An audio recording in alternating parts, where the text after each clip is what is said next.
আসসালামু আলাইকুম গাইস।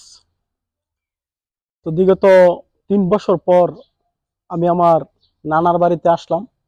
এটা হলো আমার নানার বাড়ি।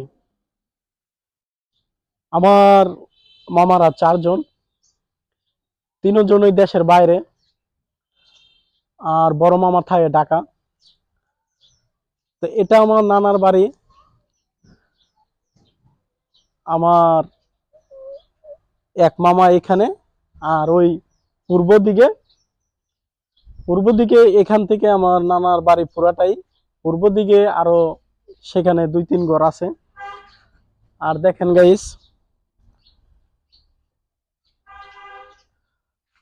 আমার নানা একজন কৃষি কাজ করত। উনি ছোট সময় থেকেই কৃষি কাজে যুক্ত, এবং কি গরু উনায় খুব আদর যত্ন করে পালতো। তো দেখেন, এখনো আমার নানার বাড়িতে 2-3টা গরু আছে। এটি আমার মামাতো ভাই, ছোট ভাই দেখাশোনা করে। এই যে দেখেন, আমার নানা ছোট থাকতেই গরু পালতো, এবং যেটাকে বলে গাই গরু।